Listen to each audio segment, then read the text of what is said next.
अर्थशास्त्री आर्थिक वृद्धि और विकास में अंतर करते हैं और आर्थिक वृद्धि के अलावा मतलब अर्थव्यवस्था की वृद्धि दर के अलावा जीडीपी में ग्रोथ के अलावा विकास के और कई पैमाने विकसित हुए हैं। हर साल ह्यूमन डेवलपमेंट रिपोर्ट निकलती है जिसमें कम से कम 6 पैमाने आजकल हर साल पब्लिश होते हैं। मानव विकास सूचकांक, असमानता आधारित मानव विकास सूचकांक, जेंडर एम्प्लॉयमेंट इंडेक्स, इनइक्वलिटी असमानता आधारित महिला विकास इंडेक्स, मल्टीपल पॉवर्टी इंडेक्स, गरीबी के विविध आयामों को शामिल करते हुए एक पॉवर्टी इंडेक्स, और एक है बर्डन ऑन अर्थ, पृथ्वी पे बोझ के आधार पे एक इंडेक्स। मतलब इस किस्म के 6 इंडेक्स तो हर साल वर्ल्ड डेवलपमेंट रिपोर्ट में, ह्यूमन डेवलपमेंट रिपोर्ट में छपते हैं, और अलग अलग समय पे और भी बहुत सारे इंडेक्सेस अर्थशास्त्रियों ने विकसित किए हैं। परंतु आम बोलचाल में, आम हमारे अनुभव में विकास का अर्थ आर्थिक वृद्धि ही माना जाता है। अर्थव्यवस्था क्या तेजी से बढ़ रही है, यही आमतौर पे हमारे दिमाग में रहता है। अब सवाल उठता है कि क्या ये जो विकास का इंडेक्स है, ये जिसे हम विकास के रूप में देखते हैं, इसने हमें पहुंचाया कहां पर है, और क्या उसी रास्ते पे पहुंच के हमारी समस्याओं का हल निकल सकता है? ये 2-3 चीजें हैं जिन पर हम बातचीत आज करेंगे। जिसे हम आर्थिक विकास के तौर पे देखते हैं, उसने निश्चित तौर पे हमें बहुत सारी चीजें दी हैं। एक मोटे तौर पे हम देखें तो हमारे जीवन की जो अवधि है, प्रत्याशित अवधि, एक्सपेक्टेड लाइफ, वो बढ़ी है, औसत हमारी जिंदगी बढ़ी है। बहुत सारी सुविधाएं हमारे जीवनों में आई हैं। कुछ सुविधाएं जो पहले केवल रईसों के पास होती थी, चंद लोगों के पास होती थी, आज वो आम जनता के पास आई है। परंतु इतना ही नहीं हुआ है, इसके साथ हम देख रहे हैं कि हमारे पर्यावरण में भी बदलाव आए हैं, हमारा हवा पानी भी प्रदूषित हुआ है। तो इसको एक आलोचनात्मक नजरिए से हमें देखने की जरूरत है, और ये विचार करने की जरूरत है कि क्या इसी रास्ते पे बढ़कर, जिस रास्ते पे हम राष्ट्रीय आय वृद्धि की बात कर रहे हैं, आर्थिक वृद्धि की बात कर रहे हैं, जीडीपी, राष्ट्रीय आय बढ़ती चली जाए, क्या इस रास्ते पे चल के इन समस्याओं का निदान हो सकता है, या हमें रास्ता ही बदलने की जरूरत है? ये कुछ प्रश्न हैं जिन पे हमें विचार करने की जरूरत है। इस पर विचार करने के लिए मैं आपके सामने अमेरिका का उदाहरण दूंगा। अमेरिका ना केवल दुनिया का आज की तारीख में सबसे अमीर देश है, सबसे ताकतवर देश है, वो बहुत सारे मायनों में दुनिया की नज़रों में एक आदर्श देश भी है। हम अमेरिका जैसा ही बनना चाहते हैं, हमारे देश के बहुत सारे लोग अमेरिका जाना चाहते हैं। तो अमेरिका हम एक तरीके से उस जिस किस्म का विकास इस समय चल रहा है, उसका एक आदर्श स्वरूप हम अमेरिका के रूप में बहुत सारे लोग देखते भी हैं। तो उसकी जरा हम बात कर लें। मैं आगे बढ़ने से पहले एक चीज़ और बता दूं कि मैं जो भी आंकड़े रखूंगा वो सरकारी दस्तावेजों पर आधारित आंकड़े होंगे, और उन सब के रेफरेंसेस अगर आप चाहेंगे तो आपको व्हाट्सएप पे मिल जाएंगे। जो भी रिक्वेस्ट करेंगे उनको व्हाट्सएप पे वो मिल जाएंगे, और वो सब पब्लिकली अवेलेबल डाटा है, कोई भी नेट से ढूंढ सकता है, देख सकता है। मैंने भी वहीं से ढूंढे, कोई मेरा व्यक्तिगत अलग से स्रोत नहीं है।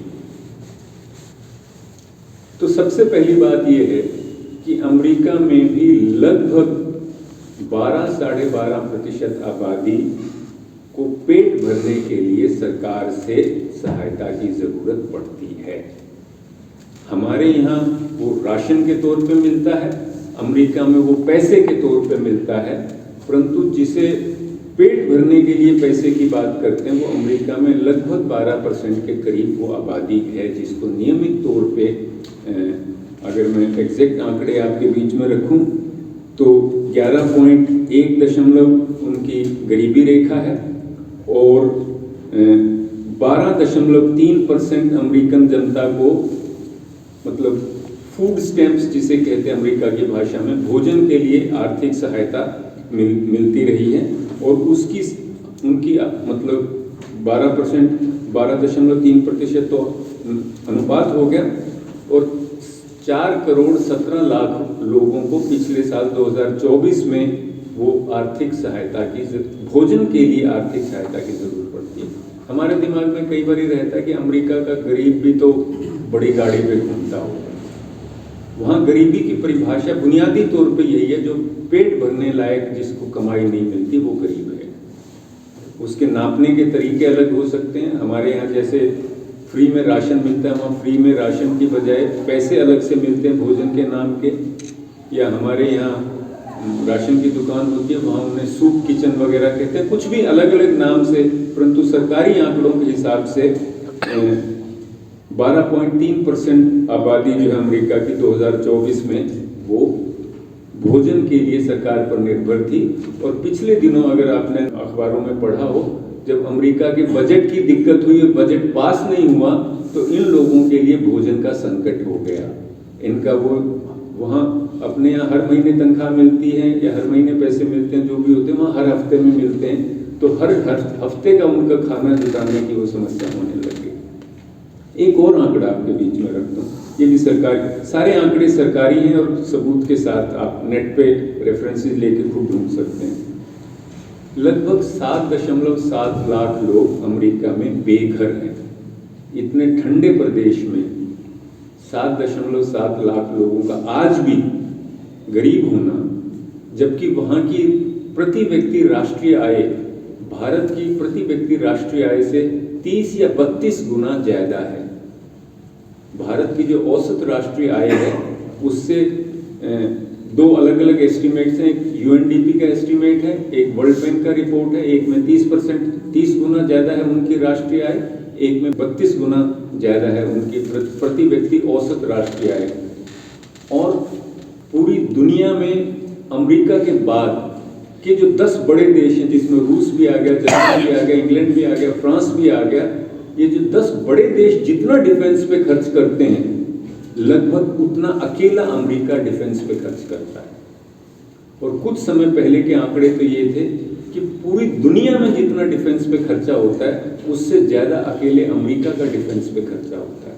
मतलब इतनी ताकत और इतनी अमीरी के बावजूद ये स्थिति है कि वहाँ 7.7 लाख लोग बेघर हैं। और उन बेघर में कई बार लोगों को लगता है, अमेरिका जाने वाले दोस्त कई बार बताते हैं या ऐसे लोग कहते हैं नहीं वहाँ तो शराबी वगैरह ही हैं, नशेड़ी ही हैं जो बेघर हैं, वरना तो सबके पास घर है। तो उनके आंकड़ों में आप देखोगे कि जो बेघर लोगों के आंकड़े उसमें मिलेंगे परिवार के साथ वाले बेघर और ऐसे अलग अलग कैटेगरी के आंकड़े मिलेंगे। तो मतलब परिवार के साथ भी बेघर लोगों की संख्या ये है। तो इतनी बड़ी आबादी, इतनी अमीरी, इतनी ताकत के बावजूद वो भूख और गरीबी और बेघरी से खत्म मतलब वो नहीं हुआ है। इसके साथ ही हम देखें कि जो अमेरिका की जीवन शैली है वो धरती के पर्यावरण पे कितना बोझ डाल रही है। क्योंकि हमारा आदर्श अमेरिका है, जो अमेरिकन जीवन शैली हम वही अपनाना चाहते हैं, वही खाना खाना चाहते हैं, वही सब काम करना चाहते हैं। तो ये आंकड़े एग्जैक्ट वेबलिंक तो आपको रेफरेंस से मिल जाएगा। कार्बन फुटप्रिंट करके ऐसा कोई एक वेबसाइट है जो यॉर्क यूनिवर्सिटी और मिशिगन यूनिवर्सिटी अमेरिका की मेंटेन करते हैं। और ये सारी यूनिवर्सिटीज़ भी उन देशों के सरकारी या अर्ध सरकारी सोर्सेज से ही जानकारी लेके जुटाते हैं।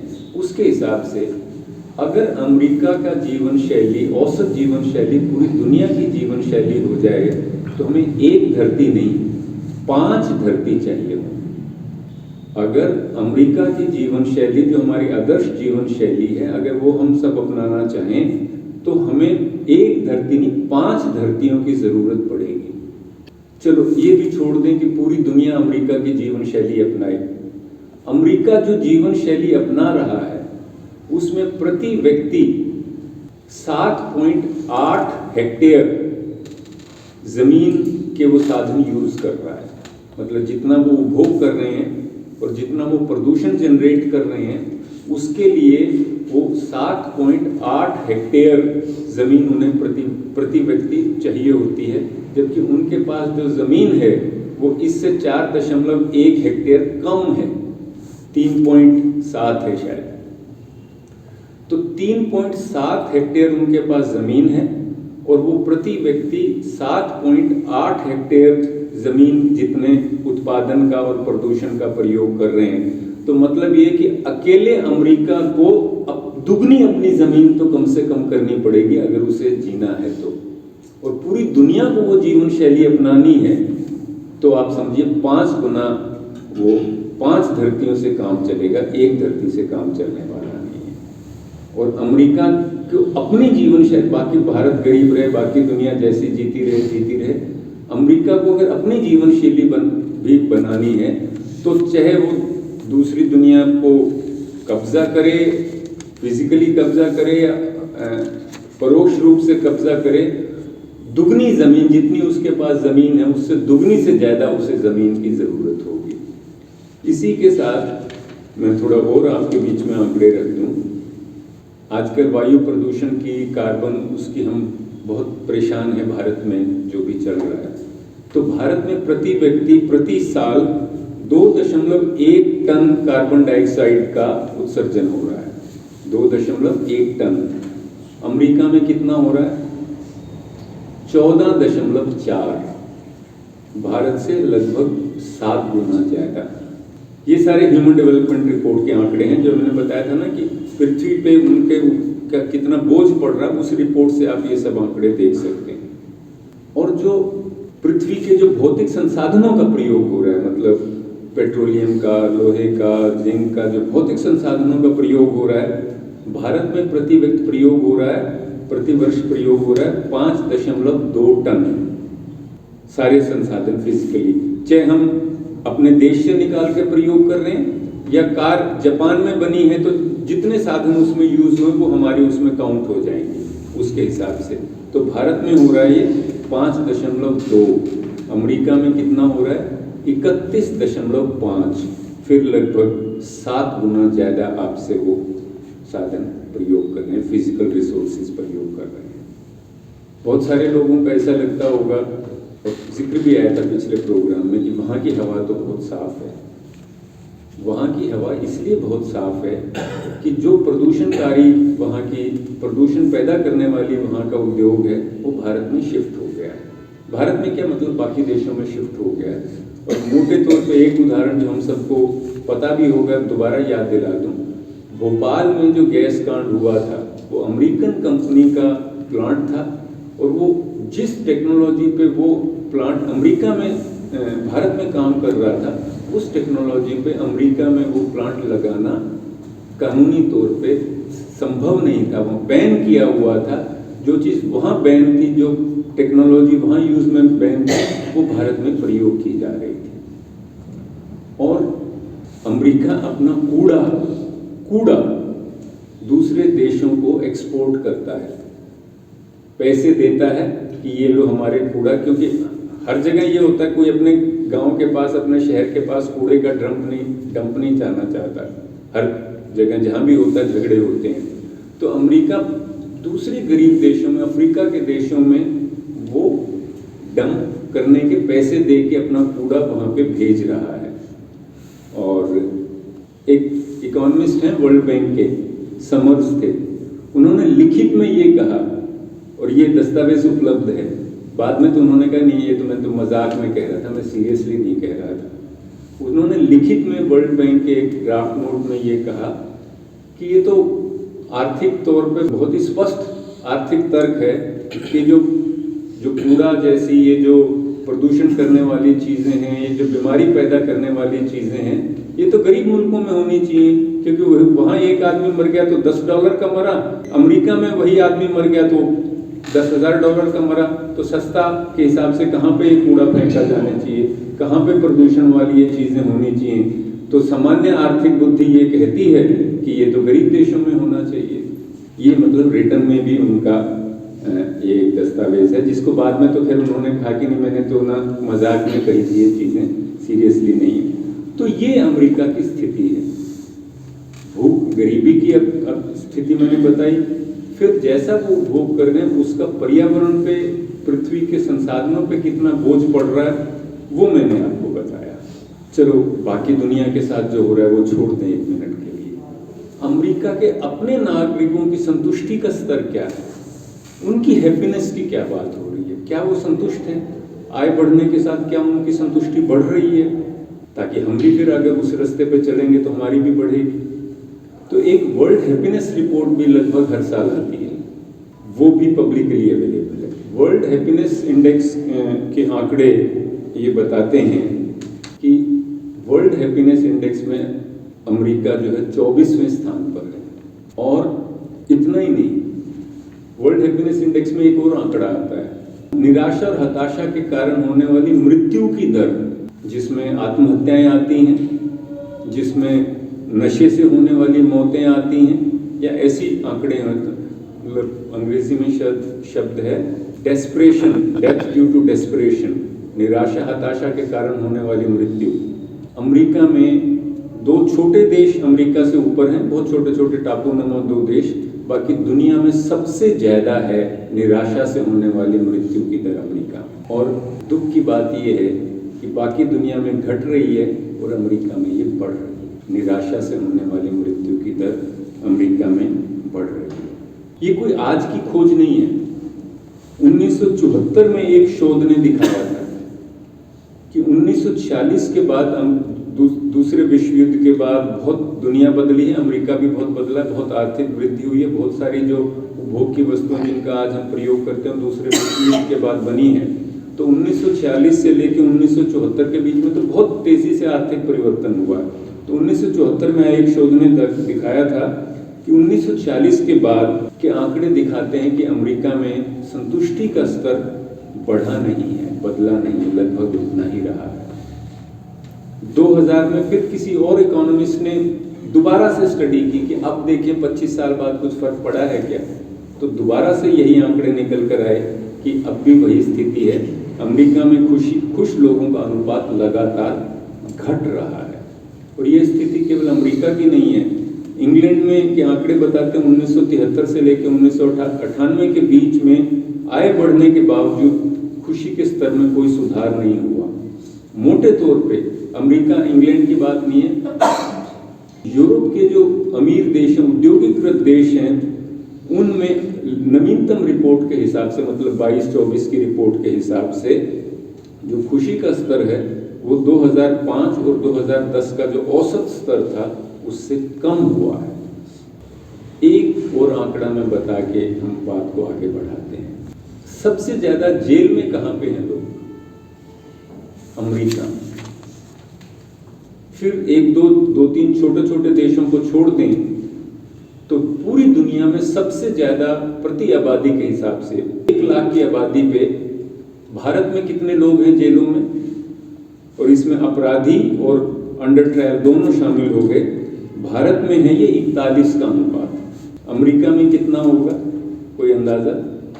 541। भारत की जेलें भी भरी हुई हैं, कोई कम नहीं है, पर भारत में अगर 41 हैं 1 लाख की आबादी पे जेल के अंदर, तो अमेरिका में 541 हैं 1 लाख की आबादी पे। भारत में कुल जेलों में 5.3 लाख लोग हैं, तो अमेरिका कितना छोटा देश है भारत के मुकाबले में आबादी के, वहाँ 18 लाख लोग जेलों में हैं। हाँ, ये जरूर फर्क है कि वहाँ जेलें भी प्राइवेट हैं, वो भी कंपनियों को कमाने का पैसा मिलता है उनसे। तो मैं तो कम से कम व्यक्तिगत तौर पर इस निष्कर्ष पर पहुंचा हूं कि अमेरिका का रास्ता तो देश दुनिया से वो गरीबी बेकारी मिटाने से, और ये आंकड़े मेरे हिसाब से इस चीज को कंफर्म करते हैं। परंतु 1 मिनट के लिए हम अमेरिका की बात छोड़ दें और गरीबों की बात भी छोड़ दें। हम भारत की बात करें, अपने जैसे लोगों की बात करें, मध्यम वर्ग के लोगों की बात करें, जिनके पास अच्छी गाड़ियां हैं, जिनके पास कार है, जिनके पास आईफोन है, उनकी जरा बात करें। गरीबों को भी छोड़ देते, अमेरिका को भी छोड़ देते। और ये क्योंकि हमारे सबके अपने अनुभव से जुड़ी हुई चीजें हैं, तो मैं ज्यादा से आंकड़े नहीं दूंगा, पर उसकी तरफ आपको इशारा भर कर दूंगा। हमारे काम के घंटे बढ़े हैं या घटे हैं? 150-200 साल पहले पूरी दुनिया के स्तर पे एक सहमति सी बनी थी, एक मांग उठी थी, एक दिन में 8 घंटे से ज़्यादा काम के नहीं होने चाहिए। एक दिन में काम के 8 घंटे, 8 घंटे शारीरिक आराम के घंटे, सोने के घंटे, और 8 घंटे बाकी सामाजिक जीवन के लिए। आज 8 घंटे का काम है क्या, या 8 घंटे से ज़्यादा का है? जरा खुद सोच लीजिए कि क्या स्थिति है हमारी। हम काम पे जाने के लिए कितना समय खर्च कर रहे हैं, जिसका कोई उपयोग नहीं है, किसी को फायदा नहीं हो रहा है। काम पे जाने के और काम पे से वापस आने के हम कितना समय प्रयोग कर रहे हैं, जरा वो हम सोच के देख लें। जो भोजन हम खा रहे हैं, जो भोजन खाने के लिए हमें प्रोत्साहित किया जा रहा है, परिवार में दूरियां बढ़ रही हैं तो 2 मिनट्स के नूडल्स खाइए। और कल तो मैंने एक विज्ञापन देखा कि एक मोटा सा आदमी अपने पाँव छूने की कोशिश कर रहा है झुक के, और वो छू लेता है तो उसकी पत्नी और बेटी खुशी में बिस्कुट खा रही है। जो चीजें हमें खाने के लिए कहा जा रहा है, कोई मेडिकल का डॉक्टर, कोई वैज्ञानिक उसका समर्थन करता है क्या? ये सब अल्ट्रा प्रोसेस्ड फूड की कैटेगरी में आती हैं। सारे, आप किसी डॉक्टर से बात करोगे, सभी इसका विरोध करते हैं। और हम भोजन, वही हमें खाने को कहा जा रहा है, प्रोत्साहित किया जा रहा है ऐसा भोजन खाने को जो हमारे लिए हानिकारक है। कितनी खुशी से मैगी खा रहे हैं, दूरी बढ़ रही है परिवार के बीच, कोई भोजन ले लीजिए आप। और अगर आप ये नहीं भी खा रहे तो एक और आंकड़ा आपके बीच में रखता हूँ। भारत में हैदराबाद में है नेशनल इंस्टीट्यूट ऑफ न्यूट्रिशन, जो ICMR का इंस्टीट्यूट है, भारतीय चिकित्सा शोध परिषद का वो संस्थान है। वो 1937 से लेके 35, 36, 37 मतलब अंग्रेजों के समय से लेके अब तक कम से कम हर 10-15 साल बाद वो food composition of Indian food करके रिपोर्ट निकालता है, जो इंटरनेट पे अवेलेबल है।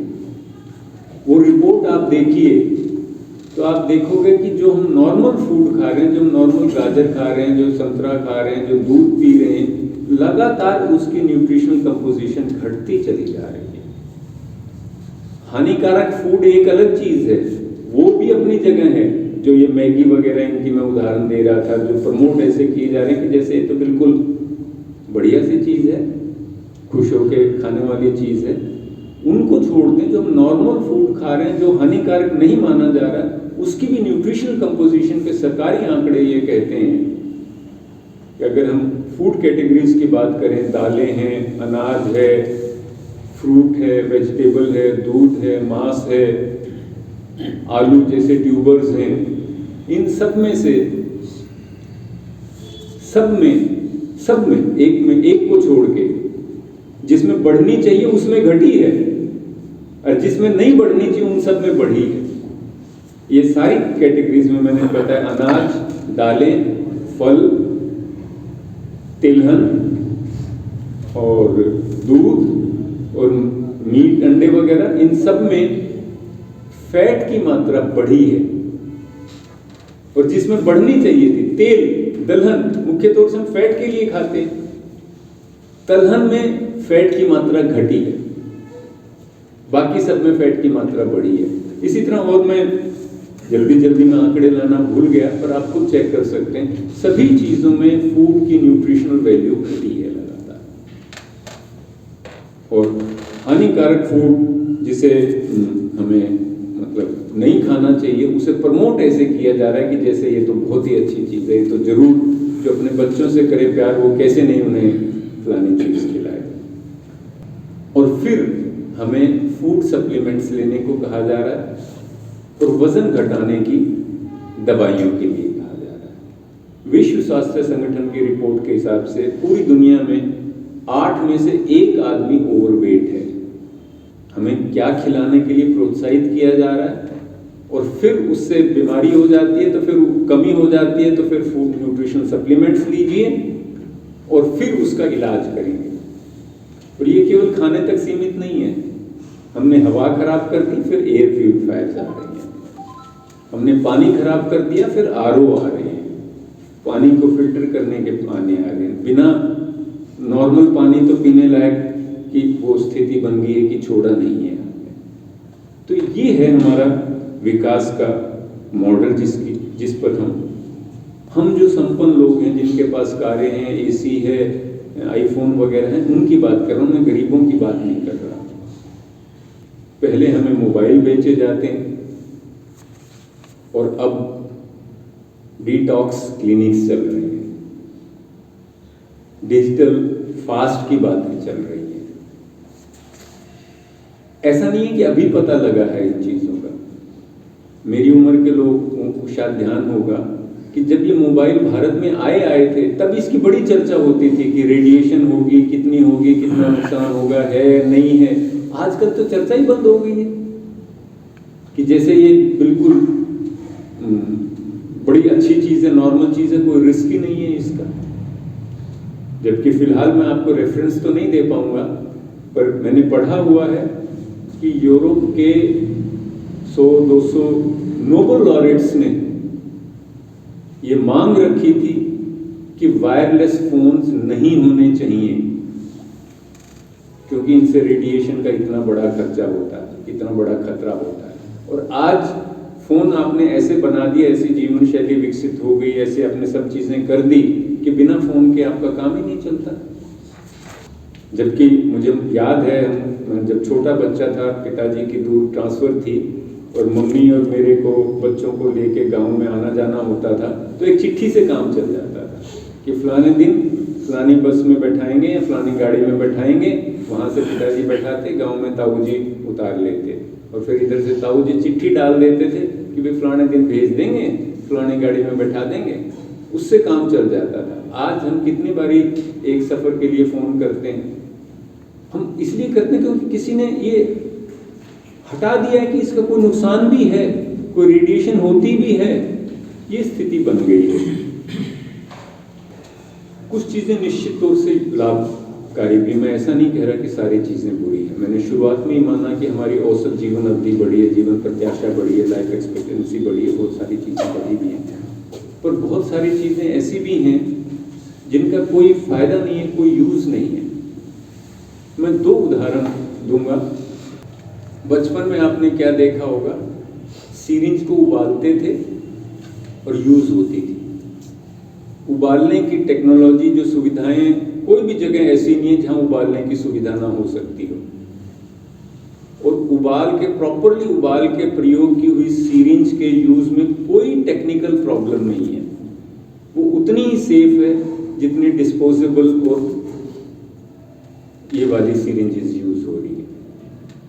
आप जो उबालने वाली चीज़ है, जो हर एक के, हर छोटे से छोटे गांव में वो सुविधा मिल सकती है, वो आप सुनिश्चित कर नहीं सकते कि हर एक डॉक्टर उबाली हुई सुई ही प्रयोग करे और प्रॉपरली उबाली हुई सुई यूज़ करे। आप उसकी जगह डिस्पोजेबल सीरिंज ले आते हैं, जैसे कि ये आप सुनिश्चित कर लेंगे कि वो तय मापदंड के हिसाब से हो, वो रिसाइकल ना हो, वो एक यूज़ के बाद तोड़ दी जाए। इतनी आप व्यवस्था बनाने की सोच सकते हैं। और जो टेक्नोलॉजी हर जगह उपलब्ध है कि आप उसे बॉयल कर लें प्रॉपरली, गर्म पानी आप कहीं पे भी मिल जाएगी, वो आप सुनिश्चित नहीं कर सकते। तो कितनी सीरिंजेस रिसाइकल होती हैं, बिना दोबारा से पैक होके यूज़ करने लग रहे हैं। घड़ियों में चाबी देने में क्या दिक्कत थी? यही तो था ना, कभी भूल सकते थे तो ऑल इंडिया रेडियो पे दिन में कई बार टाइम बताया जाता था, तो भूल सकते थे तो उससे टाइम। अब हमने इसमें सेल डालना शुरू कर दिए, जैसे सेल से कोई कॉन्सिक्वेंसेस नहीं है, इसका कोई नुकसान नहीं है। और ये असीमित सप्लाई में, उसमें यूज होने वाली मेटल्स असीमित सप्लाई में उपलब्ध हैं, और ना इनका डिस्पोज ऑफ करना, इनकी वेस्ट को निष्पादन करना कोई बड़ा मुद्दा है। एक अंतिम उदाहरण मैं और दूंगा। ऐसी बहुत सारी चीजें हैं जिनका कि हम प्रयोग आज के दिन ऐसा जरूरी सा हो गया है, पर तकनीकी तौर पे वो जरूरी नहीं है। मैं 2 उदाहरण और देना चाहूँगा। मेरे घर में मैं मॉस्किटो, वो मच्छर भगाने वाली जो वो है, आमतौर पर यूज़ नहीं करता। मच्छरों का जब सीज़न शुरू होता है उन दिनों दो काम करते हैं। एक, सुबह के समय मच्छर जब पैदा होते हैं वो दरवाजे पे इकट्ठे हो जाते हैं, उस समय उन्हें चाहे चप्पल से मार दो, चाहे झाड़ू से मार दो, किसी तरीके से मार दो। थोड़े दिन तक आप ये लगातार काम करिए तो वो मच्छरों के कुछ सिस्टम ऐसा होता है कि उनका प्रजनन बाहर जाके होता है, तो वो बाहर अंदर मेल फीमेल का कुछ चक्कर एग्जैक्टली तो मुझे मालूम नहीं है, पर मैं जब मच्छरों का सीजन शुरू होता है तो थोड़े दिन तक ये काम करता हूँ। सुबह जब वो सूरज निकलने का सा समय होता है और शाम को भी जब छुपने का समय होता है, उस समय ये जाली वाले दरवाजों पे इकट्ठे हो जाते हैं। उस पर आप किसी भी तरीके से उन्हें मार दीजिए, थोड़े दिनों में वो बिल्कुल ख़त्म हो जाते हैं। आपको मच्छर मारने की ज़रूरत नहीं पड़ती, कोई दवाई लगाने की ज़रूरत नहीं पड़ती है। मैं अपने घर में रहता हूँ, कोई मच्छर मारने की दवाई नहीं लगाता, और आमतौर पर मुझे मलेरिया डेंगू वगैरह भी कुछ नहीं हो। पर मेरे घर जो मेहमान आते हैं वो ज़रूर ऑन कर लेते हैं, उनके लिए रखनी पड़ती है। अगर वो मेरे को नहीं काट रहे तो मेरे मेहमानों को कहाँ से काटेंगे? पर एक आदत का हिस्सा बन चुका है ये यूज़ करना। तो बहुत सारी चीज़ें ऐसी हैं जो आज नियमित बन चुकी है और हमें लगता है कि इसके बगैर हमारा काम नहीं चल सकता, परंतु वास्तव में वो उतनी उपयोगी नहीं है। साक्षरता अभियान के बाद महिलाओं के साथ काम करना शुरू किया, ग्रामीण विकास के डीघल में एक सेल्फ हेल्प ग्रुप वगैरह चले, तो उनके लिए कोई रोजगार की व्यवस्था करनी थी। रोजगार की व्यवस्था करनी थी तो एक समय पे ये बात उठी कि सैनिटरी नैपकिन हर महिला यूज़ करती है, नियमित तौर पे यूज़ करती है, तो ये ग्रामीण महिलाओं को सिखा दिया जाए तो वो एक रोजगार का, आमदनी का साधन हो सकता है। और मेडिकल कॉलेज में वैसे नैपकिन यूज़ भी होते हैं, गायनी वार्ड में डिलीवरी के बाद ऐसे यूज़ होते हैं। तो डॉक्टर दहिया की सिफारिश से मेडिकल कॉलेज में भी जाके बातचीत की, उनसे आंकड़े लिए कि ये कितनी कॉटन से, कितने कपड़े से, क्या कितना उसकी लागत वगैरह करी। बाज़ार से सैनिटरी नैपकिन मंगवाया किसी से, उसको वे वगैरह करके देखा कि उसमें कितनी क्या यूज़ कर रही है। उस दौरान मैंने पढ़ा फिर इस सब चीज़ के बारे में कि सैनिटरी नैपकिन के क्या कितना क्या होना चाहिए और क्या लागत आएगी। ग्राम डीघल में महिलाओं को बनाने को कहें तो वो आर्थिक रूप से फ़ायदा होगा नहीं होगा, वो सारी चीज़ की। उस दौरान मेरे को क्या पता लगा कि सबसे बेहतर चीज़, जिस मकसद से सैनिटरी नैपकिन यूज़ किया जाता है, सबसे बेहतर चीज़ पुराने कॉटन के कपड़े को रिसाइकिल करके यूज़ करना ही सबसे बेहतर विकल्प है। बाकी सब फालतू की चीज़ें हैं। दिक्कत पुराने सिस्टम के साथ ये थी कि उसके साथ जो शर्मिंदगी जुड़ी हुई थी कि ये जिक्र भी नहीं करना, उसे धूप में सुखाना नहीं, उसे अच्छी तरह से आप धो नहीं सकते, वो दिक्कत थी। उसकी जगह आप पूरा एक केमिकल बेस्ड एक प्रोडक्ट ले आते हैं जिसकी डिस्पोजल इशू है, जो पर्यावरण के लिए हानिकारक है, और कुल मिला के वो कोई पर्पस सर्व नहीं करता। आप एक छोटी सी चीज़ की उसे उबाल के धूप में सुखा के प्रयोग किया जाए, वो काम नहीं कर सकते हैं। तो मैंने तो उसके बाद वो डीघल की महिलाओं के साथ वो आमदनी का वो स्रोत का काम विचार छोड़ ही दिया। ऐसा नहीं है कि मार्केट में मिल नहीं रहे, मार्केट में भी मिल रहे हैं, पर वो छोटे छोटे स्तर पे बात हो रही है, तो उसकी विज्ञापन उस तरीके से नहीं आते हैं कि लोगों को पता भी लगे कि ये बेहतर विकल्प और ये उपलब्ध भी है। ऐसी बहुत सारी चीज़ें हैं जो हम यूज़ करते हैं, हमें लगता है कि हमारे जीवन का जरूरी हिस्सा है, और इनमें से कुछ चीज़ें ऐसी होंगी जिनके दुष्प्रभावों का शुरू में हमें पता ही नहीं रहा होगा, परंतु बहुत सारी चीज़ें तो ऐसी हैं जिनका हमें शुरू से पता था कि इनके दुष्प्रभाव होने वाले, लोगों ने बताया था, हमने सुना नहीं उनको। जैसे एक तो मैंने आपको मोबाइल की बात कही, जब मोबाइल ये आ ही रहे थे तो यूरोप में बड़े सारे नोबेल लॉरेट्स ने 100-200 क्या संख्या थी तो मुझे याद नहीं है, ये मांग की थी कि वायरलेस टेलीफोनी को रिस्ट्रिक्ट किया जाना चाहिए या बैन किया जाना चाहिए, केवल लैंडलाइन फ़ोन यूज़ करिए नॉर्मल उसमें, क्योंकि इसके रेडिएशंस के इतने खर्चे हैं। न्यूक्लियर एनर्जी, बाद में हमने अब न्यूक्लियर वेपन्स को कम करने की बातचीत की, बैन भी लगाया, वो चल रहा है, कितना नहीं चल रहा, लागू हो रहा है, नहीं लग रहा, अलग बात है। मेरा कहने का अभिप्राय है कि बहुत सारी चीज़ों के मामले में पहले दिन से वैज्ञानिकों ने बताया था कि ये सही नहीं है, इसके नुकसान हैं, परंतु हमने उसे हमें बहुत बारी नज़रअंदाज किया। पहाड़ों में 4 लेन रोड बनाना, पहले दिन से लोग इसके लिए मना कर रहे हैं, इसके कॉन्सिक्वेंसेस बता रहे हैं, पर हमने उन्हें सुना, अब हमें उसके एहसास हो रहे हैं। हमने round the clock shopping malls बनाए, राउंड द क्लॉक के टीवी बनाए, काम करने की राउंड द क्लॉक की चीज़ें बनाई। आज सब डॉक्टर्स हमें कह रहे हैं कि सूर्य की गति के साथ चलिए। हमने एक समय पे क्या कहा कि 24 घंटे के शॉपिंग मॉल्स हैं, 24 घंटे के रेस्टोरेंट्स हैं, इंटरटेनमेंट है, सब चीज़ें कि सोवो जागो किसी भी समय कोई फर्क ही नहीं पड़ता। आज हम बिल्कुल उसका उल्टा, आजकल तो डॉक्टर्स जितना सोने पे हेल्थ के कॉन्सिक्वेंसेस के, नींद की कमी के हेल्थ के कॉन्सिक्वेंसेस पे बात कर रहे हैं, मैंने तो पहले कभी नहीं सुना कि इतने जोर शोर से बातें हो रही हैं ये सब चीज़ें। बहुत उदाहरण हो गए, एक अपना और उदाहरण देता हूँ। मैं यहाँ रोहतक में 1985 में नौकरी लगा था, और मेरे पेरेंट्स हिसार में रहते थे, तो मैं अपने घर से हिसार के अपने घर में 2 घंटे में पहुँच जाता था, और तब हिसार और रोहतक के बीच में सिंगल लेन रोड थी। आज 4 लेन रोड है, 3 घंटे से कम में नहीं पहुँचा जाता। कार वाले पहुँच जाते होंगे, बस में मैं बस से पहले जाता था, बस से अब भी जाता हूँ, जहाँ 2 घंटे में मैं घर से घर में पहुँच जाता था, अब कम से कम 3 घंटे लगते हैं। ये हमारी ट्रांसपोर्ट की विकास की स्थिति है। मेरे एक दोस्त हैं जो स्कूली जीवन से, बचपन से, जिसे मतलब हाई स्कूल से कार चलाने का उसे वो है, और वो दिल्ली और चंडीगढ़ के बीच में लगातार कार चलाता रहा है, कि बोले जब चलानी शुरू की थी तो भी 4 साढ़े 4 घंटे लगते थे। वो 1980 से पहले की बात है, 79 में, तब भी 4 घंटे 4 साढ़े 4 घंटे लगते थे, अब भी 4 साढ़े 4 घंटे लगते हैं। बीच में कभी आधा घंटा कम हो जाता है, तो थोड़े दिनों में फिर कहीं दोबारा फ्लाईओवर बनने शुरू हो जाते हैं, वो दोबारा उतना ही टाइम हो जाता है। ये हमारे विकास की वर्तमान की स्थिति है। इससे हमें मिला क्या है?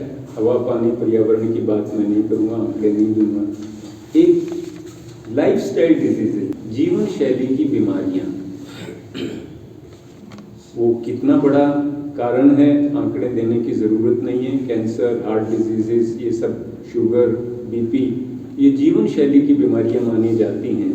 और अस्थमा, डायबिटीज़, विश्व स्वास्थ्य संगठन की रिपोर्ट ये कहती है कि दुनिया में भी बहुत बड़े मृत्यु के कारण बने हुए हैं। इस आर्थिक विकास के चलते अपने बच्चों के लिए पूरा नहीं पड़ रहा, तो बहन भाई के बच्चों की कौन परवाह कर सकता है? जबकि हैप्पीनेस, संतुष्टि, खुशहाली केवल आप पर निर्भर नहीं करती है। हैप्पीनेस रिपोर्ट जो है, जो मैंने बताया था कि हर साल निकलती है, वो 6 अलग अलग पैमानों पे देखती है। उनके हिसाब से 6 अलग अलग चीज़ें हैं जिन पे कि हैप्पीनेस मैटर करती है, और उनमें से एक है कि आपके पास भरोसे लायक कोई है क्या नहीं है।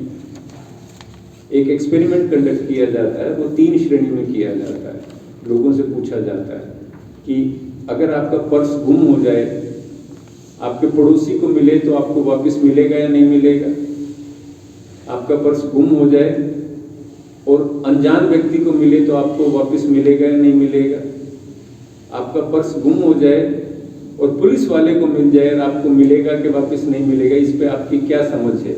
तो वो आंकड़ा इकट्ठा करते हैं, भरोसा कितना है समाज में, और फिर वो भरोसे का और हैप्पीनेस का रिलेशनशिप देखते हैं कि जिस समाज में जिस चीज़ पे कितना भरोसा या अविश्वास की स्थिति थी, और वहाँ पे हैप्पीनेस का लेवल क्या है। तो केवल आय पर निर्भर नहीं होती हमारी संतुष्टि। हमारी संतुष्टि हमारी कल्चरल चीज़ों पे भी निर्भर करती है, विश्वास पे भी निर्भर करती है। इसीलिए अमेरिका, ऑस्ट्रेलिया में जाके वहाँ हम लिटिल हरियाणा, लिटिल इंडिया बनाने की कोशिश लगातार करते हैं।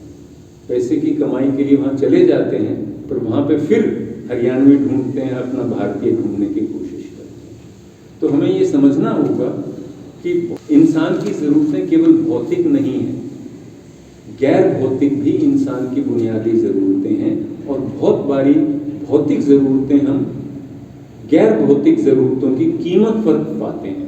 आमदनी कमाई हम अपनी गैर भौतिक नॉन मटेरियल नीड्स की कीमत पर पाते हैं।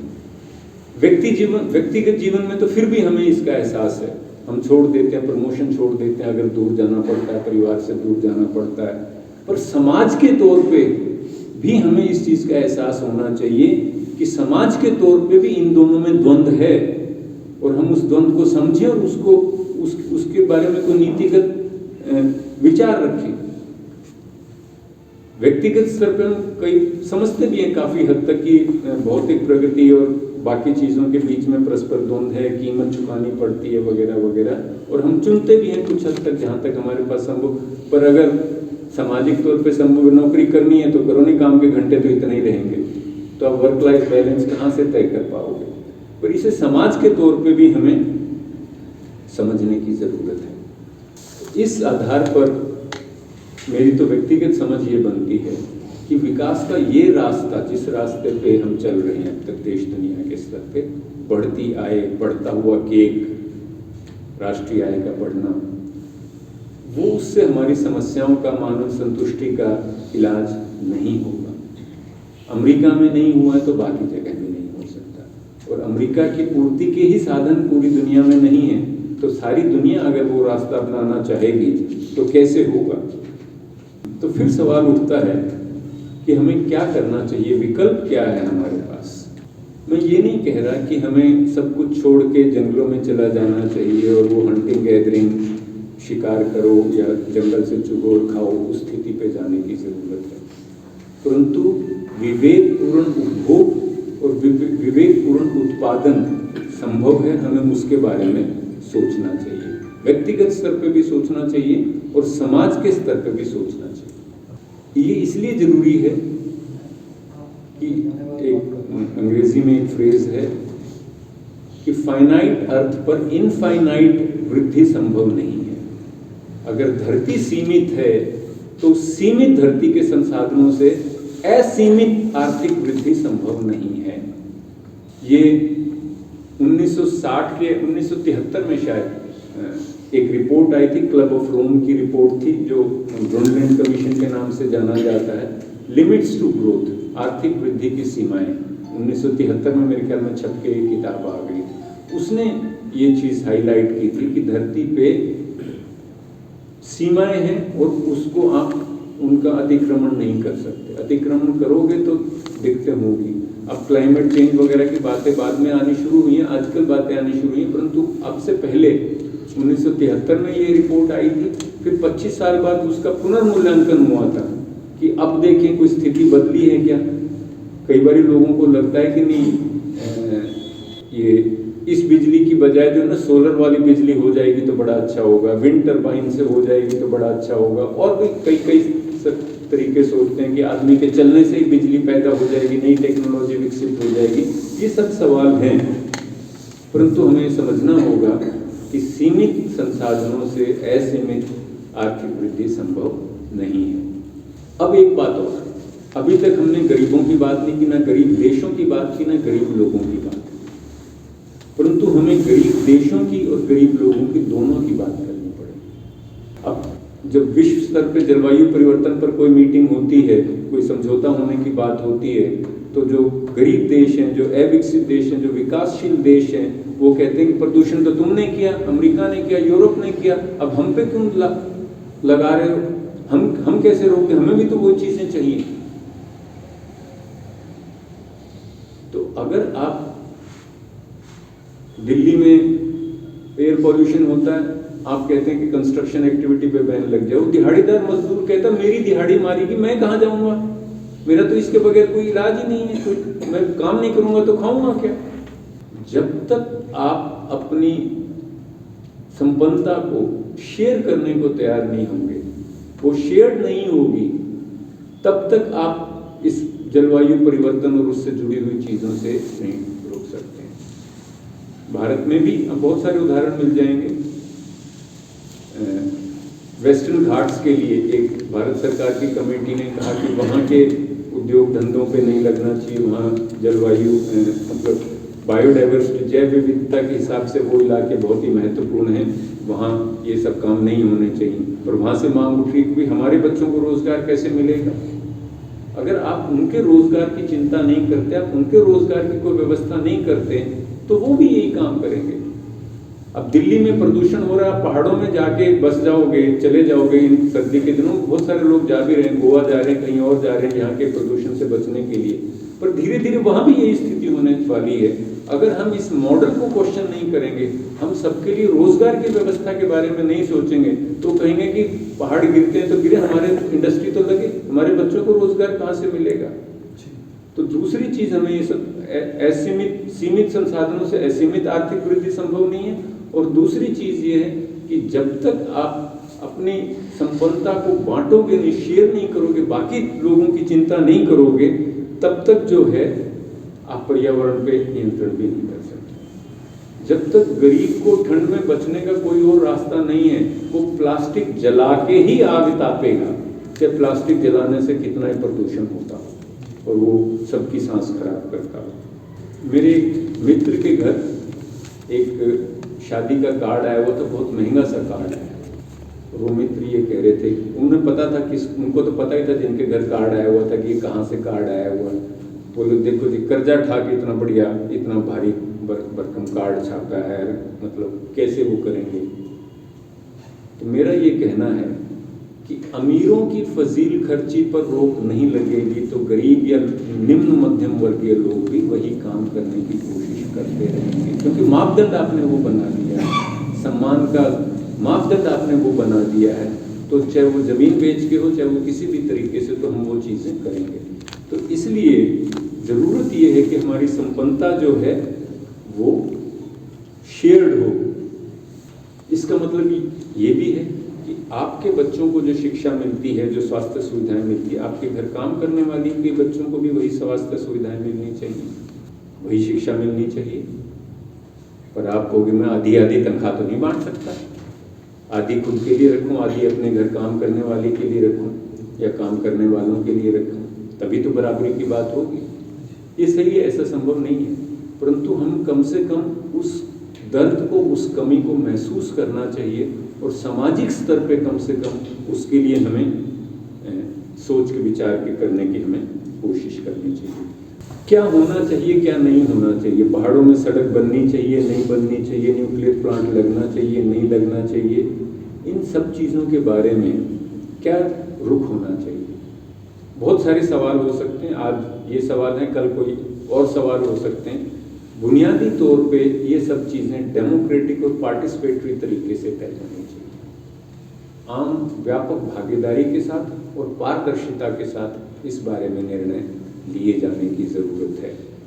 और लोकतंत्र का मतलब केवल चुनाव नहीं होता कि 5 साल में एक बार चुनाव हो गया तो लोकतंत्र का मतलब सामाजिक निर्णयों में, सामाजिक व्यवस्था में जनता की व्यापक भागीदारी होनी चाहिए, वो हमें सुनिश्चित करना पड़ेगा। कुछ कदम हम व्यक्तिगत स्तर पर भी उठा सकते हैं, कुछ कदम हमें सामाजिक स्तर पर उठाने पड़ेंगे।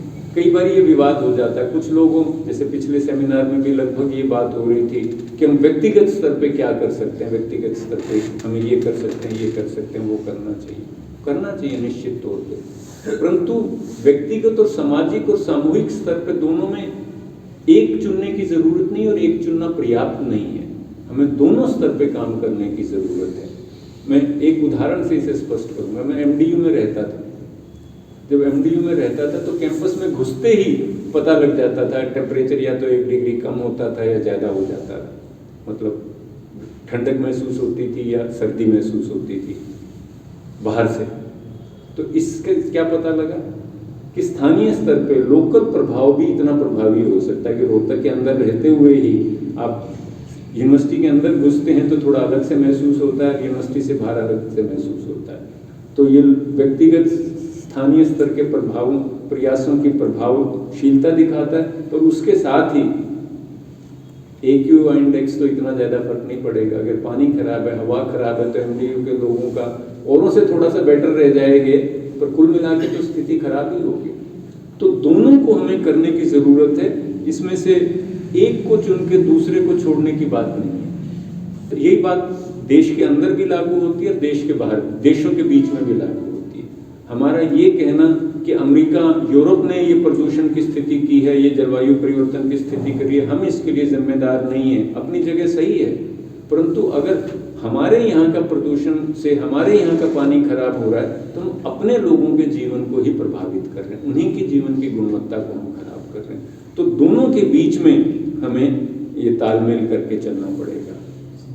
और बहुत बारी सरकारी या मैक्रो स्तर के, राष्ट्रीय स्तर के, अंतर्राष्ट्रीय स्तर के प्रयास भी तभी प्रभावी होते हैं जब उसकी मांग नीचे से उठती है। जब आप खुद थैला उठा के जाएंगे और बिना प्लास्टिक की पन्नी यूज करके अपना खरीदारी, अपना जीवन यापन कर पाएंगे, तभी आप सरकार पे भी दबाव बनाने की सोचें भी गे। अगर आपका बिना पन्नी के काम नहीं चलता है, तो आप सरकार पे भी उस चीज का दबाव नहीं बनाओगे कि करो, आपने फैसला तो कर रखा है, लागू क्यों नहीं कर रहे आप। तो दोनों स्तर पे काम करने की जरूरत है, स्थानीय स्तर पे भी और राष्ट्रीय और मैक्रो स्तर पे भी है। और ये तभी संभव है जब हम व्यक्तिगत जीवन से प्रयास शुरुआत करें। ट्रांसपोर्ट की समस्या आप अकेले हल नहीं कर सकते। अगर अच्छी बस सर्विस नहीं है, अच्छे वाहन की व्यवस्था नहीं है, तो आपको कार रखनी पड़ेगी, अपनी प्राइवेट गाड़ी से आना जाना ही पड़ेगा। परंतु जब तक आप इसके बारे में व्यक्तिगत तौर पे प्रयास नहीं करेंगे, कोशिश नहीं करेंगे, तो सरकार पे भी आप दबाव नहीं डाल पाएंगे, कि प्रभावी तौर से दबाव नहीं डाल पाएंगे सार्वजनिक परिवहन व्यवस्था में सुधार हो। अब मैं निजी स्तर की हम क्या काम कर सकते हैं उस पर थोड़ी सी बात करूंगा। कुछ तो उदाहरणों से, मेरे उदाहरणों से स्पष्ट हो गई होंगी चीजें, कुछ आप अपने स्तर पे सोचेंगे। ये कोई एक समय पे सूची बनाने की चीज नहीं है कि ये हमें करना है, ये नहीं करना है, ये करना है, ये नहीं करना है। तो लगातार हमारे पे सवाल उठते रहेंगे और हमें करना पड़ेगा इसको। पर एक चीज मैं कहना चाहूँगा कि हमें कोशिश ये करनी चाहिए कि हम अपने जीवन की जो चॉइसेस हैं, जो निर्णय हैं, जो चुनाव हैं, उनको क्रिटिकली इवेल्युएट करें, उनके बारे में सोचें, विचार करें। और सार्वजनिक दबाव में, पीयर प्रेशर में, पड़ोसी रिश्तेदार क्या कह रहे हैं, समाज क्या कह रहा है, उसके उसमें ना आए। मेरे एक मित्र ने कार बदली, नई कार ली। मैंने उनसे पूछा कि आपने कार क्यों बदली, पुरानी कार कुछ प्रॉब्लम करने लग गई थी क्या? बोले हाँ, थोड़ी बहुत तो प्रॉब्लम भी करने लग गई थी, बाकी 7-8 साल हो गए थे, सब टोक रहे थे कि इतने हो गए, कैसे, मतलब नई ले लो ना, नई ले लो ना, नई ले लो ना। ये इस चीज से हमें बचने की कोशिश करनी चाहिए। हम खुद उसका मूल्यांकन करें, सोचें, विचारें। हमें जरूरत महसूस होती है तो बेशक ये बढ़िया से बढ़िया जो भी आपको फोन लगता है, बेशक कोई भी चीज लें, परंतु सामाजिक दबाव में आके वो काम करना, मेरे ख्याल में हमें विचार करना चाहिए कि वो ठीक है या नहीं है। एक और उदाहरण इस चीज का मैं आपके तरफ, शायद आज यहाँ महिलाएं भी बैठी हैं, पुरुष भी बैठे हैं, सब वुलन्स पहन के बैठे हैं। और आप शाम की शादी की पार्टी में जाएंगे तो आप देखेंगे सब महिलाएं बिना वुलन्स के। यहाँ ठंड लग रही है, वहाँ ठंड नहीं लगी 2 घंटे बाद। ये क्यों हो रहा है? इसको हमें चैलेंज करना पड़ेगा, क्रिटिकली इवेल्युएट करना पड़ेगा। हर नई चीज का स्वागत ना करें, चाहे वो भोग की वस्तु हो या कुछ भी हो। हर नई चीज का इसलिए डाउट ना करें कि नई चीज है, अच्छी चीज होगी। उसका मूल्यांकन करें, आपका जो भी निर्णय है उसे करिए। आपको लगता है कि आपकी कार समस्या दे रही है, बदलने में फायदा है तो बदलिए, पर इसलिए मत बदलिए कि लोग कह रहे हैं यार इतनी पुरानी हो गई इसलिए बदलना, मतलब इतने साल हो गए इसलिए बदलना है। हर चीज को क्रिटिकली इवेल्युएट करना संभव भी नहीं होता है। न्यूक्लियर एनर्जी देश के लिए फायदेमंद है, नुकसानदेह, इतना आसान नहीं है समझना। वैक्सीनेशन इतना आसान नहीं है समझना। और बहुत सारी चीजें हैं जो इतना आसान नहीं होता समझना। पर हम लोग जो यहाँ कम से कम बैठे हैं, जो अंग्रेजी पढ़ने वाले हैं, जिनके पास internet, net, phone, latest phone है, वो कम से कम कोशिश तो कर सकते हैं जानने पहचानने की, इवेल्युएट करने की, आंख मूंद के अप्लाई करने की। उसमें समय लगता है, रिसोर्सेज लगते हैं। मैं आपको अपना उदाहरण दूं तो 1995 में साक्षरता अभियान खत्म हुआ था। 1995 से पहले की बात है। थोड़ा सा मुझे कहीं से पता लगा कि जैविक खेती कोई चीज़ है और चल सकती है, हो सकती है, नहीं हो। कुछ लोगों ने इसके समर्थन में कहा, कुछ लोगों ने इसके विरोध में कहा। मैंने उसकी पड़ताल करनी शुरू की। कई साल मैं ढूंढता रहा कि कहीं से मुझे रेडीमेड सामान मिल जाएगा, इसका मूल्यांकन हो जाएगा, वो नहीं मिला। फिर किसी ने मुझे बताया कि रेडीमेड नहीं मिलेगा, आपको खुद कोशिश करके ढूंढना पड़ेगा। फिर मैंने वो काम किया। 95 से पहले मतलब लगा, और 2009 में आते आते मैं कन्विंस हो गया कि ये अच्छी चीज़ है, ये विकल्प है। क्योंकि मुझे विकल्पों की तलाश थी, तो मैंने इतनी एफर्ट की। 2009 में फिर हमने किसानों के साथ काम करना शुरू किया। थोड़ी सफलता मिली, कभी असफलता मिली, कभी बढ़ जाता, कभी घट जाता, बढ़ते। 2019 में जाके हम साबित कर पाए कि वास्तव में विकल्प है। इतने रिसोर्सेज, इतनी फुर्सत हो सकता है आपके पास ना हो, और हर विषय पे नहीं होगी, पर किसी विषय पे अपनी रुचि के हिसाब से हमें जांच पड़ताल की खोज करने की कोशिश अवश्य करनी चाहिए। और उन लोगों को तो जरूर करनी चाहिए जैसे हम जैसे मध्यम वर्गीय लोग बैठे हैं, और ख़ासतौर से जो अंग्रेजी भी पढ़ सकते हैं, समझ सकते हैं, क्योंकि बहुत सारी सामग्री अंग्रेजी में उपलब्ध होती है। पर दुर्भाग्य की बात है कि वो भी स्रोत नहीं देखते हैं। गूगल में देख लिया तो बस वो हो गया, उसका स्रोत ढूंढिए, उसकी पड़ताल कीजिए। बहुत आपको विरोधी रुख मिलेंगे। मैं HAU में जाके जैविक खेती के बात कर किसी से सिफारिशी करके कि HAU के लोगों से खेती के बढ़िया कौन बताएगा, किसी से सिफारिशी मिला। एक ने कहा कि बहुत ही बढ़िया है, गजब चीज़ है जैविक खेती, दूसरे ने कहेगा सत्यानाश हो जाएगा जैविक खेती देश करेगा, तब क्या करें। ऐसी विरोधाभासी आपको सूचनाएं मिलेंगी। तो पड़ताल करने की हम कोशिश करें।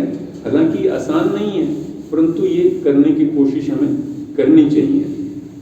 और ये हम अपने व्यवहार से बाजार में भी गलत सिग्नल भी दे रहे होते हैं। मैं आपको 2 उदाहरण दूंगा। पीछे मैं जैविक खेती के बारे में ज़्यादा सा नहीं बात करना चाहता कि, पर 1-2 उदाहरण उससे जुड़े हुए देना चाहता हूँ। हम चने भुनवाने के लिए गए, भुगड़े बनवाने के लिए।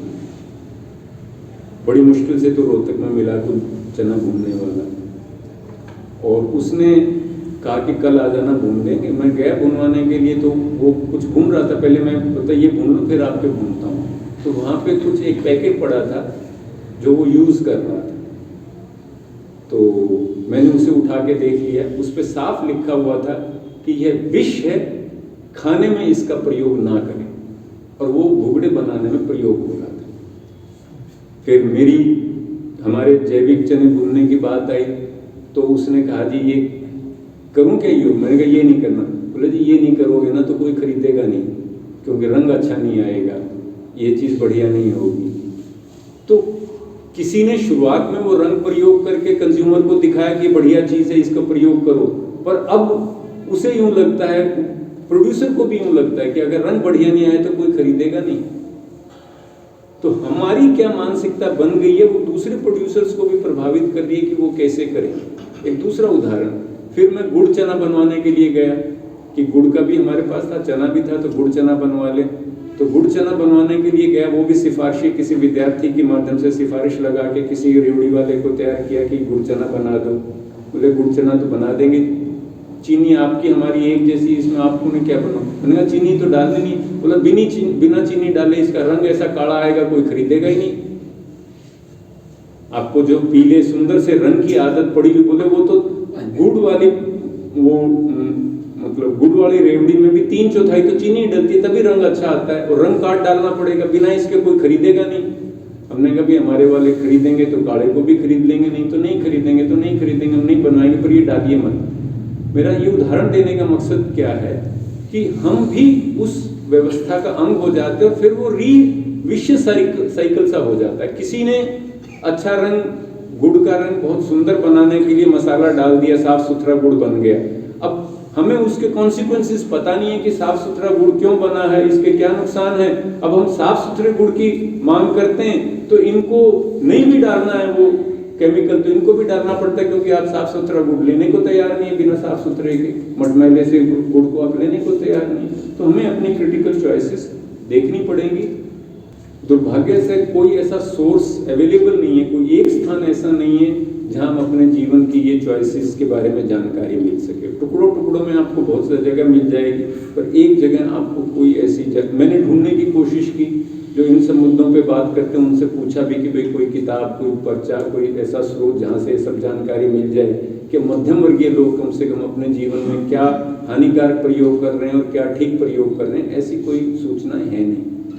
तो वो आपको खुद तय करनी पड़ेंगी, पर एक मोटा थंब रूल हो सकता है, सादगी को अपनाइए बुनियादी तौर पे। और उसके बाद हैं 4 R हैं अंग्रेजी के। एक तो सादगी अपनाइए, पहली बुनियादी चीज, और उसके बाद 4 R हैं। रिफ्यूज, उपभोग करने से टाल करिए, रोकिए, मत करिए उपभोग। सोचिए कि इसका बगैर गुजारा चल सकता है कि नहीं चल सकता। चल सकता है तो लीजिए, और फिर उस चीज को रिपेयर कीजिए। आपको हैरानी की बात लगेगी, यूरोप में अब राइट टू रिपेयर कानून पास हो रहे हैं कि प्रोड्यूसर को राइट टू रिपेयर देना पड़ेगा कंज्यूमर को, कि इतने सालों तक उसकी रिपेयर उपलब्ध होगी। तो अगर पहले तो उपभोग मत करिए, रिफ्यूज, फिर भी मतलब सारी चीजें रिफ्यूज नहीं की जा सकती, तो उसे रिपेयर कीजिए उसको, और रीयूज कीजिए। वो जो पुरानी चीज थी कि बड़े भाई के कपड़े छोटी भाई और बहन पहनते थे, वो अच्छी बात है, वो दोबारा से लाइए, रीयूज कीजिए और रीसाइकिल कीजिए। ये आपके लिए मोटे तौर से ये चीज हो सकती है। और अगर आप कार्बन फुटप्रिंट की टर्म्स में देखना चाहें तो एक फुटप्रिंट कैलकुलेटर इंटरनेट पे अवेलेबल है, वो भी मेरे ख्याल में यॉर्क यूनिवर्सिटी और डाटा मैनेज करती है। तो फुटप्रिंट कैलकुलेटर से आप अपने उपभोग की जीवन शैली का फुटप्रिंट कितना हो सकता है वो देख सकते हैं। मोटे तौर से अगर आपको साफ पानी, साफ हवा और पौष्टिक भोजन चाहिए तो आपको अपनी जीवन शैली के बारे में पुनर्मूल्यांकन करना ही पड़ेगा।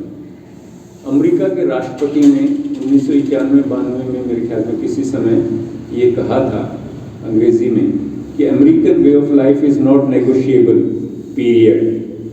अंग्रेजी में पीरियड कहने का मतलब बात खत्म, इसके बाद कोई और गुंजाइश की बात नहीं है कि अमेरिका की जीवन शैली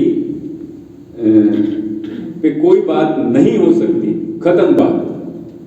आज हमें कहना पड़ेगा कि अमेरिका की जीवन शैली ना तो वांछनीय है और ना वो संभव है।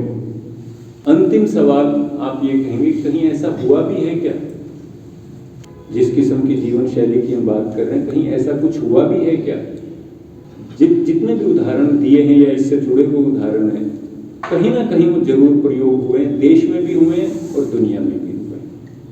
आप ढूंढेंगे आपको उदाहरण मिल जाएंगे।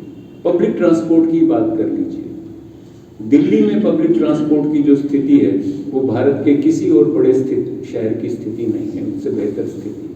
अकेले दिल्ली में इतने प्राइवेट व्हीकल्स हैं जितने एक समय पर, लेटेस्ट आंकड़े मेरे को नहीं मालूम है, पर एक समय पे कलकत्ता, चेन्नई और बॉम्बे को मिला के जितने, तीनों के मिला के जितनी प्राइवेट कार्स थी, उससे ज़्यादा प्राइवेट कार अकेले दिल्ली की थी। तो वहाँ पब्लिक ट्रांसपोर्ट यहाँ से बेटर फंक्शनल है। हमें यहाँ लगता है कि बिना पॉलीथीन के तो काम चल ही नहीं सकता। 2009 के बाद की बात है, बहुत पुरानी बात भी नहीं है। मैं वर्धा में गया था, वहाँ से कहीं से मैंने एक कोऑपरेटिव से घी लिया, तो घी लेके मुझे डर लगा कि रास्ते में ये पैकेट कहीं लीक आउट हो गया तो सारे कपड़े वपड़े खराब हो जाएंगे। मेरे को पॉलीथीन मिला नहीं कहीं पे, उस दुकान पे भी नहीं था और कहीं पे भी मुझे वर्धा में पॉलीथीन नहीं मिला। तो जो मेरे को वहाँ का लोकल बंदा था उसने यार बोला हो सकता है हमारे दफ्तर में एक पड़ा तो होगा, देखा था मैंने, तो उसने दफ्तर से मुझे वो पॉलीथीन दिया, वरना मुझे वर्धा में पॉलीथीन ऐसे दुकानों पर मिला नहीं। तो ये बदलाव संभव है, अलग अलग जगह पे अलग अलग तरीके से हुआ है। यूरोप में इस समय डी ग्रोथ एक की बात चल रही है कि आमतौर पर हम ग्रोथ की बात करते हैं, वहाँ डी ग्रोथ एक बड़े पैमाने की इन चीज़ों की चर्चा हो रही है। बहुत बहुत धन्यवाद, थैंक यू।